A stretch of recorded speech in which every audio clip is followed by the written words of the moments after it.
Welcome to Midnight Signal AI, where we decode the latest in artificial intelligence for you. It's April 11th, 2026.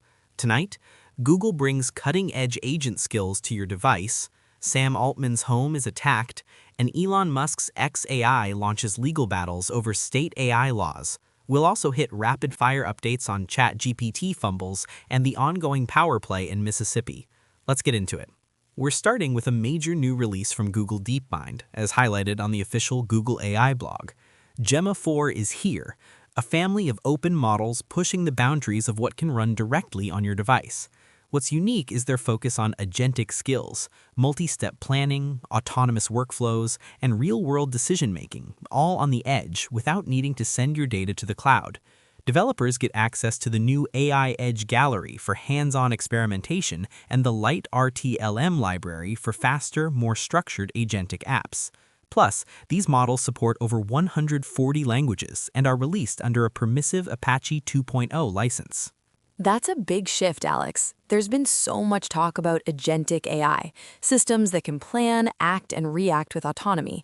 But most of those breakthroughs have stayed tethered to the cloud because of computational demands. By bringing Gemma 4 to the edge, Google's basically saying you don't need a data center to build useful AI agents anymore. That could mean smarter, more private assistants on phones, wearables, even home devices, all while keeping the user in control of their data. Right, and the developer angle here is important. With the AI Edge Gallery, devs can mix and match agent skills, think navigation, scheduling, or custom workflows, and try them out in a sandbox environment. The Light RTLM library should make it feasible even for smaller teams to build responsive, structured agentic apps. In the longer term, this could democratize access to advanced AI, especially in regions with less reliable internet or stricter privacy needs. It also potentially heads off some regulatory headaches. Keeping processing on device addresses both privacy and latency concerns, two things regulators have been eyeing closely.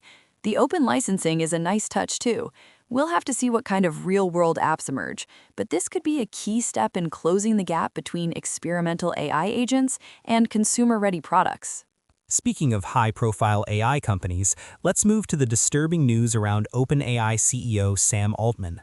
Multiple outlets, including NBC News, Al Jazeera, and The Wall Street Journal, confirmed that Altman's San Francisco home was targeted with a Molotov cocktail. Police have arrested a suspect, but details about motive or potential ties to Altman's work remain unclear. That's alarming, but unfortunately not entirely surprising given the heated debates and polarization around AI right now. Altman's become the public face of this technology, for better or worse. While there's no indication this was anything more than an isolated act, it does highlight the level of scrutiny and pressure tech leaders are under. Security for high-profile AI figures is likely getting a fresh look across the industry after this. Yeah, and the coverage emphasizes how quickly authorities acted. Still, the attack has reignited conversations about the risks and responsibilities of being on the frontier of something as transformative as AI. We'll keep tracking any developments and any broader impacts on OpenAI's leadership or public engagement. On a related note, another OpenAI story made the rounds today. The Cooldown reports that ChatGPT recently failed spectacularly at something as basic as setting a timer, leaving Sam Altman fumbling for an answer and ultimately admitting it's a known issue. It's a reminder that despite all the hype, these models aren't infallible, especially with tasks that require precise real-time coordination. It's almost funny in a way. People expect AI to write code, draft legal documents, or answer philosophical questions, but setting a timer, that's where it breaks down.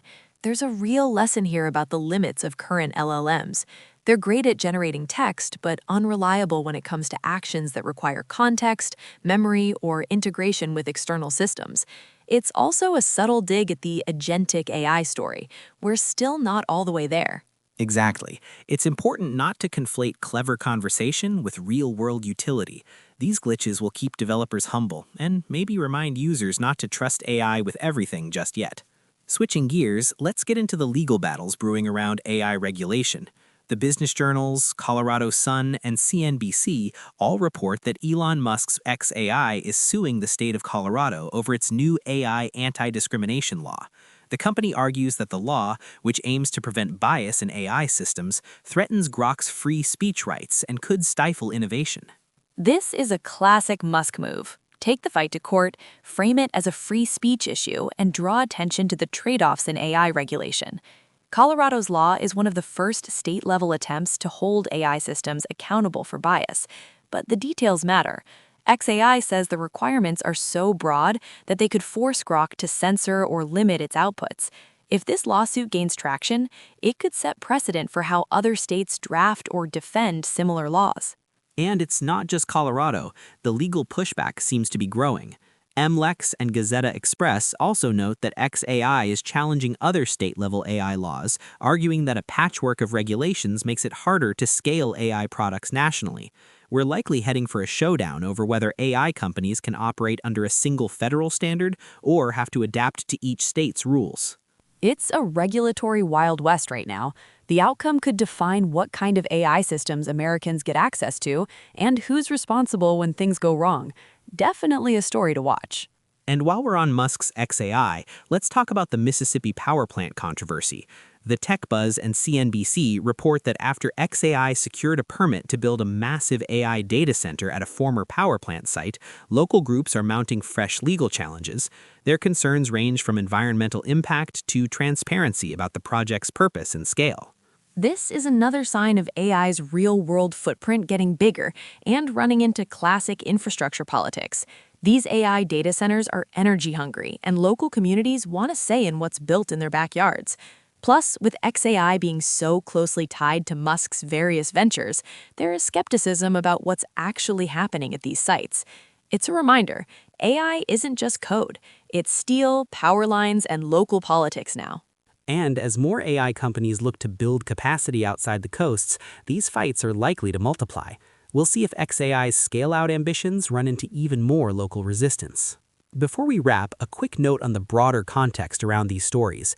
We're seeing a convergence.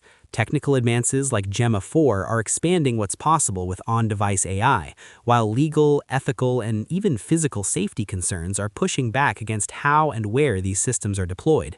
It's a reminder that AI progress is never just about the code. It's about society, regulation, and sometimes real-world risks.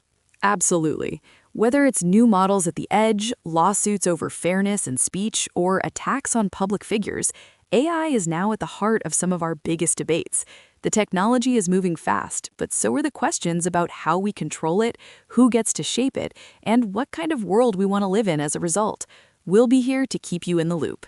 That's it for this edition of Midnight Signal AI. For links to all our stories, check the show notes. Hit subscribe so you don't miss tomorrow's breakdown. Stay sharp. The future doesn't wait.